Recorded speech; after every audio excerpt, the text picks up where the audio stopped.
Welcome to This Just In with This Just In as your host, JustIN Chorus, slight chuckle from our guest.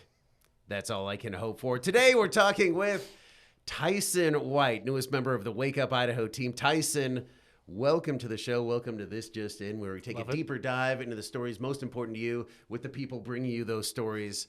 That guy, Tyson. That's me. Today. Yeah. That is me, yes. You. Tyson, we'll talk about the year that was in local news. First, we're going to talk about you. You are a Boise native. Those are hard to find nowadays. How'd that happen? They sure are. I don't know. My parents lived in Boise at the time. Yeah. Well, when a man and a woman. Yeah. We don't need to go that far back to it. Okay. But no, yeah. Born and raised here in Boise, just not very far from here, just up the road off of Curtis. And yeah, grew up just behind the grocery outlet, blocks from the station. So you, looked wistfully across Fairview. It was destined, yeah. Every morning being like, someday I'm going to work there. I don't think I had that feeling until about high school. Oh, but, okay, you know, all yeah. right. Well, yeah, I was telling a really cool narrative there. You destroyed that, no big deal. Lots of viewers weren't here in Boise. Yeah. Back then. What was the coolest thing about growing up in Boise in the 90s? Gosh, I got to say, it was quieter back then. Honestly, I don't remember the amount of planes flying overhead. I don't remember the traffic. Of course, I was a kid. I didn't pay attention to that kind of stuff. You weren't driving around. No, yeah, I was driving around as a 5-year-old, 6-year-old, yeah. But no, I think the quiet thing, and just watching it over the years, just seeing everything grow and expand and the change, I think that's kind of the nostalgia when you drive around town, like, oh, that used to be a field, or oh, that used to be an Arby's or whatever. So it's just kind of that nostalgia. Like, okay, the olden days. Yes, yeah. Nostalgia, and that phrase, that used to be a field. Yeah. If you're driving around, I say that maybe 10 times a day. If I'm driving around, bottom line, all this used to be a field. Even probably where we're sitting used to be a field. Yeah. Number of years ago, though. Before our time, yeah. Yeah. I mean, because a lot of people complain, understandably, about the growth of the Boise area. And I get that, because nostalgia is powerful. You sort of want that community that you grew up in. But what do you miss about Boise in the 90s? Again, it just sort of being quieter, slower pace? Quieter. It's the slower pace. I think it's now, especially as an adult, things just move so fast. And so, I mean, there wasn't that carefree, evenings out in the summer out in the backyard kind of thing. Now, I mean, I can try that, but it's not nearly as good as it was when you were a kid. You got bills. Yeah. Thanks for that reminder. But oh, I'm sorry. Trying to put that out of my mind. But you should pay those. Yeah. Well, okay. Helpful reminder. Yeah, not to each his own. Your own should be paying those. That's right. Yes. That's Sorry. right. Continue. But no, I think it's just missed that quiet, just that slower pace. What I'd miss is not having technology, not having a phone strapped to the pocket constantly, having a computer to check in with constantly. Yeah.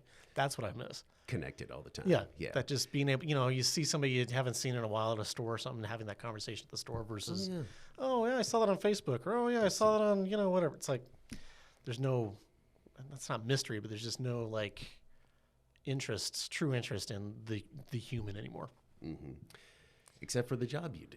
Yes, that's kind of where I make up for it, because I get to go out and meet new people and fun people and interesting things and get to ask those questions and kind of get the behind-the-scenes scoop of things. Yeah, that human connection and people connecting to you. Yeah. And phones are great as long as you're streaming great shows like this Just In with incredible guests like Tyson White. Where'd you go to high school? And please, talk smack about your rival high school. Well, I went to Bora High School. Yep, go Lions. Go Lions. Yes. My kids, one went there, one is going there. There you go, nice. Not to put them on blast and embarrass them. Like, Dad, thanks. We don't need that. Yeah. They're not watching this. There you go, yeah. No, went to Bora 3 years. Great experience there. Had a lot of fun. Was not into sports, so I can't even go there. And honestly, neither are most people. Yeah, honestly, just kidding, Lions. Hey, they're doing great this year. Football team's great this year. Basketball team's doing well. Truly, went there. They've always had a great hoops team. Yeah. Men's and women's. Great. The great Coach Cato was there when I was there, and good family friend as well. So. Football, when I was going there, they weren't great. Not back in the day. Can't bring back the old classic days of the Bora Capital rivalry, that kind of thing. Yeah. So I know my dad would be like, "Oh, whoa, because he went. I'm the first in the family to not go to Capital High School. Really? So yeah, I went to Bora. My sister and I went to Bora, and then she went to Meridian. Traitor. So, yeah. So And then she went to Meridian. she went to she finished in Meridian. So Okay. yeah. Yeah, I went to Centennial and Eagle, so yeah, we might have seen each other out there. So not going to talk smack about Capital. No, I'm not going to talk smack about Capital. I've got some good friends that went to Capital. Got some good advisors that went to Capital or taught at Capital, that kind of thing. So I'll leave the Capital. I'll leave them alone for now. All right. That was Maybe a another test. episode. Maybe another episode. That was a test. You passed. Yeah. You copied me and went to my alma mater, Boise State University. Yeah. Why'd you choose to be a Bronco?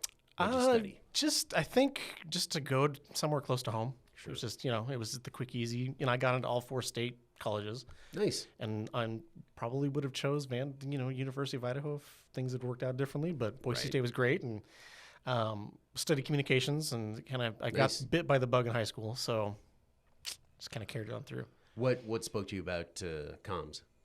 I had an open elective period in sophomore year, and journalism was one of the classes that they offered at Bora, and I was like, okay, I'll take it. Jumped on it and fell in love. Got on the student newspaper, started in video production, and just ran with it. I think I was editor-in-chief senior year, high school, for the paper. We were also one of the... He thinks he was. Look at that humble brag. I can't remember. I think I was editor-in-chief. Our circulation doubled. We were one of the first high schools that had a website for our newspaper in the States. So there was that. That was pretty cool. How about that? Yeah. No big deal. Awesome. Don't worry about it. Yeah. Won the high school Pulitzer. I'm sure. I don't think so about that. But no. Probably. Yeah, he doesn't like to talk about it, though. But no. Went to Boise State, took some communication courses there, and just fell in love with it. So you said you fell in love with it. Why do you think that is? Just telling stories, that connection to other people we talked about? That connection and just getting out and learning something new. And not the whole thing, but just a little nugget of little things everywhere and different things. And I was getting to learn stuff about like clubs and different sports in high school that I had no one interest in to begin with, and 2, like, oh, okay, that's what Key Club does, or oh, that's this is what the sports what basketball's doing outside of the hardwood, that kind of thing. Right. So it was just kind of learning little chunks of everything. Yeah, not necessarily to be parts of those clubs, not being all in on Key Club, but just know about not having to do the whole dance, but knowing what goes into them doing that dance. Yeah, kind of thing. Yeah.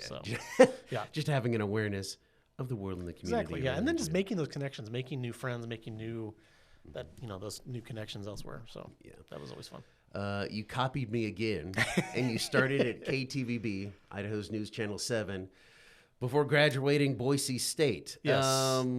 First, how dare you? Secondly, what were you doing back then when you were just a young buck here young at Channel kid. 7? I think I was 19 or 20 years old at the time. Wow. Yeah, I was the young buck of the team at that point.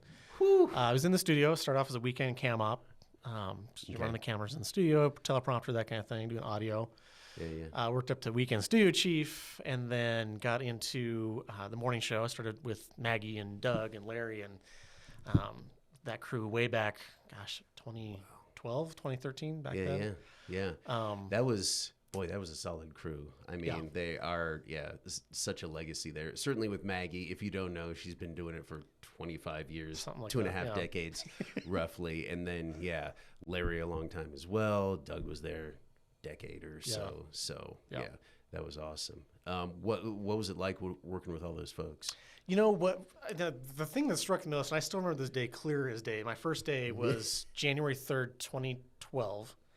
And I walked in the studio, and these 2 other kids that were training me walked in, and I was standing behind one of the cameras, and Dee Sarton, I think it was the News at 5 at the time. Dee Sarton was on set, and we go to a commercial break, and she goes, "Hey, who's that behind the camera?" And I thought, "Oh crap, what did I do? Oh my God, I screwed up." And no, it was. She's like, "Oh, okay, good. We got a new face back there. We just wanted to meet." And it was like, okay, and I knew instantly. I was like, okay, this is a good place to be. So, and Dee's a good friend now, and she's been an awesome mentor. And Maggie and Doug and all those guys over the years, it's just been. I think it was just that warm welcome that I was like, oh, okay, this is the big time now. So it was good. I was talking about this just the other day. Yeah, when I first got into the business, people were like, "Man, it's cutthroat. People backstab you and all that. It's dog eat dog. Yeah, everyone for themselves." And then you get here and it's like, "Oh no, it was just those people who were like that." Yeah. Yeah. It's You not- don't have to be a jerk. No. And honestly, we've got a good crew right now. I don't feel that in the newsroom. I don't see that in the newsroom. No. And that's great. No, yeah, and I mean, morning crew's pretty solid as Yeah. well. Oh, that, yeah. Our that team mail on the anchor morning you have show. in the morning is all right. We'll talk about more about that in a second. What other jobs did you have sort of behind the scenes that people Oh don't gosh! normally So after see? I got out of the studio, I started off editing weekdays, and then working with Larry as a photog for 4.5 years or so. In Also the mornings. copying me, I Yep. also was Larry's photog. Yeah, I think every photog there for a long time had to go through that process to be trained, which was great. It was, yeah. 'Cause- Rest in power, Larry. He Yes. really knew a lot of stuff. Yeah. Yeah. Just more than anyone about live shots, getting those going, and yeah. There was one morning we'd made an antenna out of a paperclip because the one on the truck broke, and and it was like, what are we doing here? But it was great stuff to know because now I can go out and do any live shot or whatever need be and fix it if I have to. So MacGyver it with Oh, a rubber band and a paper clip. seriously, it was great. But from photog I was chief photog, kind of the head photog for a short while, and then left the business briefly for about a year and a half. Oh, okay. I was looking at opportunities outside, just kind of looking for something different. You know how life just pushes you around. So came back to produce. I was producing our news at 5, our news at 6, the 208 newscast, and then various different newscasts between then. Yeah. And for those who don't know, producing is sort of stacking the stories, Stacking, writing. yeah, building, kind of creating the whole kind of feel and flow of the show, kind of helping the anchors kind of out with what they're doing and whatnot. So, Right. and then making them look as good as they do. So, Yes. yes, to our producers, thank you. very much. Appreciate it. Yeah. Harder for some of us. Yes. You won a bunch of statewide awards, but also the Shore Sullivan Award, sort of like our station MVP. Yeah. That must have been awesome. That was pretty cool. I remember that night vividly too because I was on cold meds and had just gotten back from being sick. Oh, Yeah. no. But what I mean vividly, I mean I don't remember any of it because I was so out. I was also working that night too, so I was just like, okay, great, and I had to get up and talk, and I'm sure I was babbling incoherently, but it was honestly a true honor to be recognized by the entire team like that. So You assume. It's hard to remember it was specifically hard, that yeah. one.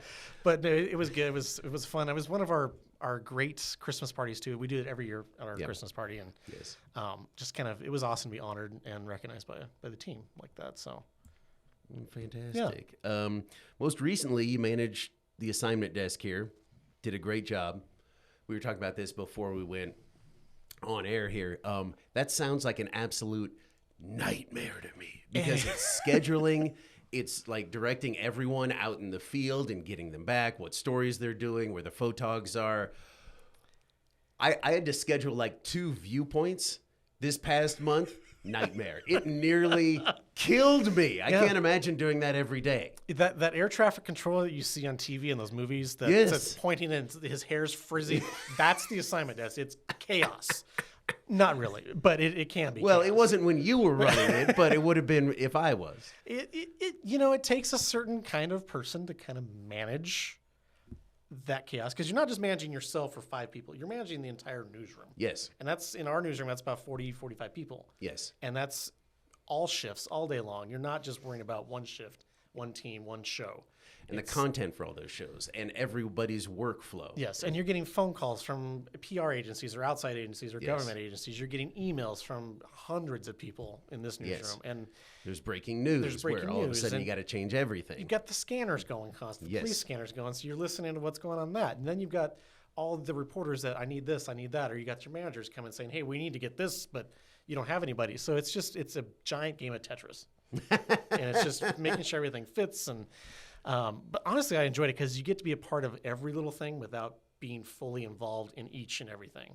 You're finding that story for a reporter, and you're like, okay, great, that was awesome. That was a great story. I'm glad we got on that.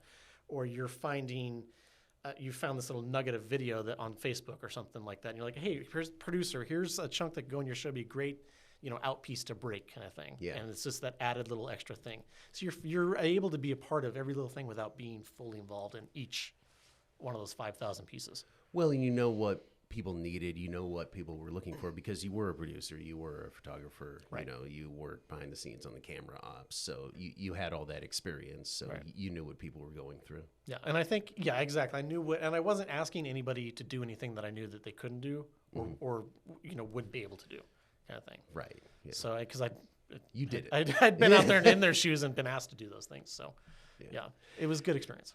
After that, you went to Seattle to our sister station up there, Just Like Me Again. It's a theme, Just Like Me Again. It's fine. It's fine. You know. I consider it a compliment. I'm just kidding. You didn't actually copy me, but you did come back to Boise, Just Like Me, and KTVB. Why? Because honestly, I missed home. Yeah. Missed the family, and I missed this crew. This team here at the station was just awesome to work with. And I missed home. It was just, I needed to be back home, be close to the community, and loved the team that I worked with up in Seattle. They're a great crew. Still work with them on an occasional basis. They still do, we still contact them. Share stuff, share content and whatnot. But Seattle just wasn't for me, and Boise is. So loved it being here, and I'm thankful that there was an opportunity here at KTV to come back to, and this opportunity has been fun. It's been an awesome ride so far. Yeah. Well, we're thankful to have you. I mean, Maggie and I got the word. We knew we were looking for a new morning reporter, and when it was announced kind of offhandedly that you were it, we were like, whoa, that's big news. That's like all of a sudden getting, a young Tom Brady in the free agent market. It was like, awesome. Yeah. Fantastic. It was honestly a quick turnaround from May to September, because it was just kind of life just threw the bricks and said, hey, follow the path. Yeah. Did. And when Lisa, our news director, called and said, hey, here's the job offer, she said, keep it to yourself, though, because we have a station meeting coming up tomorrow, and we'd love to announce it then. I'm like, oh, okay, great. Yeah, and so when that had my phone lit up, and Danny, one of our producers, Danielle, she's like, the newsroom just erupted. And I'm like, oh, okay, great. Apparently now the announcement's out there. So that had to feel awesome. It was great. It was awesome to come back. And it was awesome. That's the fourth time, I think, the announcement's gone out like that. And again, Lisa said, she goes, I never get tired of making these announcements for you. So, and I, it's kind of nice to be thought of like that when you come back to a team. So, and coming back specifically on the morning show, coming full circle. Yeah. I mean, how cool is that you were working behind the scenes and now you're in front of that camera on the morning show? On the morning show. I honestly, back in high school, I thought, it'd be great to be, on TV one day, or, to be a co-anchor of the Today Show or something like that. And I thought, in high school, just a dumb kid sometimes.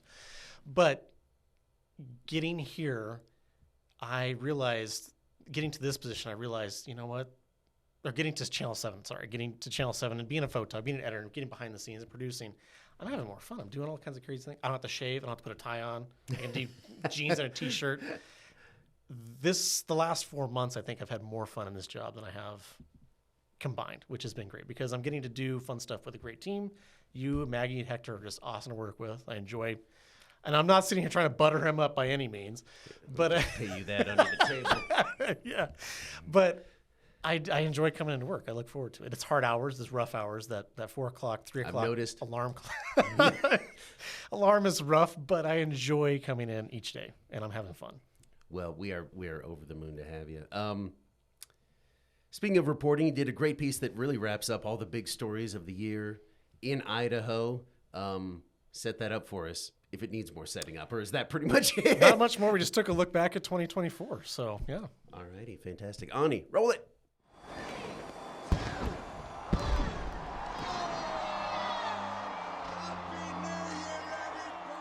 The year began with the 11th drop of a potato outside the State House steps. 1 week later, Governor Brad Little addressed lawmakers inside. The state of our state is strong, stronger than ever before. In tradition, the 68th Idaho State Legislature convened at the State House. After 94 days in session, lawmakers passed several bills, including House Bill 710, the so-called Harmful Materials in Libraries bill. It's for adults. That's not for children. Kids that are 18 and under don't have any reason to access that material. So we're being consistent with that. I don't have an extra room. I don't have a place to put it. And those children deserve to have literature that reflects them. And House Bill 538, which makes it so public school teachers and public employees do not have to use someone's personal pronouns if they do not match their gender identity.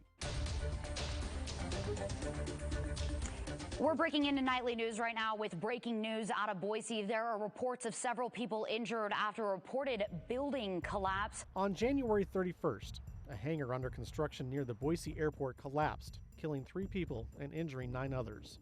That it was a pretty global collapse that occurred. The main structural members came down. It was fairly catastrophic. The site was demolished in June, and in July, OSHA released their findings saying the company's irresponsible construction methods left the aircraft hangar structure extremely vulnerable.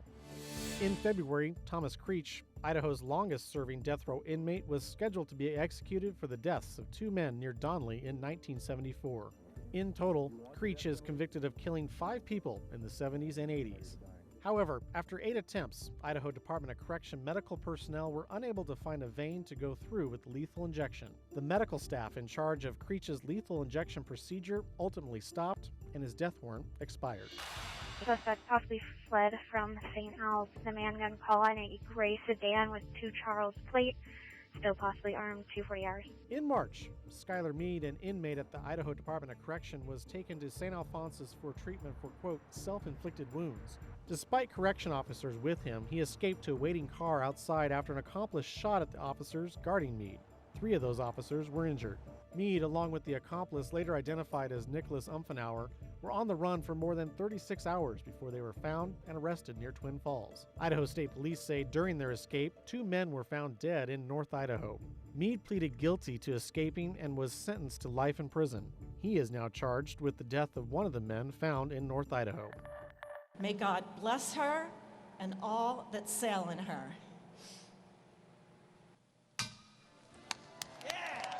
9 years after it was announced that the U.S. Navy would welcome a new Virginia-class attack submarine, the USS Idaho, hundreds gathered in Connecticut to celebrate its christening.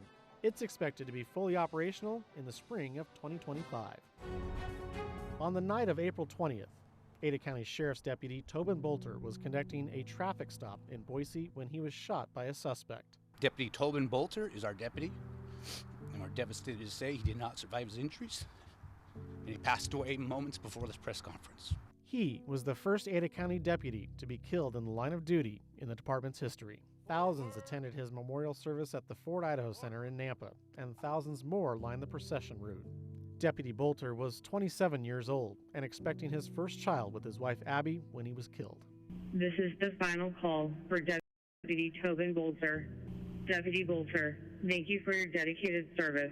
We have the watch from here. 1 year after his wife Lori Vallow Daybell was found guilty, Chad Daybell's trial began in Ada County. He was charged with killing 2 of Lori's children, J.J. Vallow and Tylee Ryan, as well as his late wife Tammy Daybell, all in 2019. After a 6-week trial, the jury found Daybell guilty on all counts. The defendant is sentenced to death. I was praying for a just verdict, and we got it. Daybell is currently on death row and appealing his conviction. It was another record-setting year for the St. Jude Dream Home giveaway. More than 30,000 tickets were sold, with the organization saying it was the most successful Dream Home campaign in any location ever. This year's winner was Luis Flores from Meridian. But the real winners are the patients at St. Jude, where no family ever receives a bill for treatment. They allow family members not to have to deal with that part of cancer and focus in on the treatment and the hope of getting better. After 3 years of waiting, Team Idaho made their presence known at the 2024 Olympic Games in Paris. Her wins get her a medal, but her losses basically always push her forward. So she wins no matter what. Team Idaho brought home 2 golds and a silver medal. Being in the ring and competing in front of that big crowd is one of the most alive feelings that you can get. He truly was a special dog. I hope you know how many smiles you gave kids when they got to say hello to a 4-legged hero. In September, Nampa police lost one of their own. Canine Riddick was riding in a patrol SUV with his handler when they were hit by a suspect during a police pursuit. His handler, Cody Huss, was treated for injuries, but Riddick died at the scene. He was the first canine to die in the line of duty in Nampa PD history. Yeah, we'll see.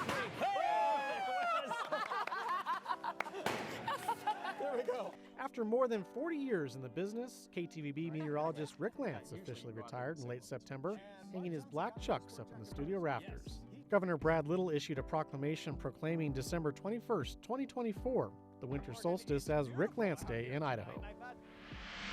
It was a record turnout in Idaho for the general election. The Secretary of State's office says more than 900,000 Idahoans took to the polls on November 5th. Former President Donald Trump won Idaho's 4 electoral votes, and locally, Prop 1, which would have opened Idaho's primaries and introduced ranked choice voting, failed. After an undefeated conference season, the Boise State Broncos hosted UNLV on the Blue for the Mountain West Conference Championship. The win would solidify the Broncos' first-round bye in the college football playoffs. The 3rd seed in the college football playoff, a bye into the quarterfinal, goes to Boise State. Sir Danielson's team, watch party there. The group of 5 team, with a 1 loss to the number 1 ranked team in the country, deserves every little bit of a bye. And so it felt good to have the committee kind of get behind that and put us in the position that we are. They're headed to the Fiesta Bowl to take on Penn State. This has been such a special morning. Special morning, to say the least. First off, we got a $20 donation. That wasn't from me, that was from another person. And on a chilly and rainy Saturday morning in mid-December, the KTVB family, along with members of 9 local nonprofits, dozens of volunteers, spent the morning at 5 different locations throughout the Treasure and Magic Valleys. With the help of the community, we were able to collect tens of thousands of dollars and at least 30,000 pounds of food to help feed those in need well into the new year. This day is such an exciting day for us with the donations and the contributions that come in, and also where all the community comes together and just shows their support for the 9 charities that are supported by this 7 Cares Idaho Shares Day.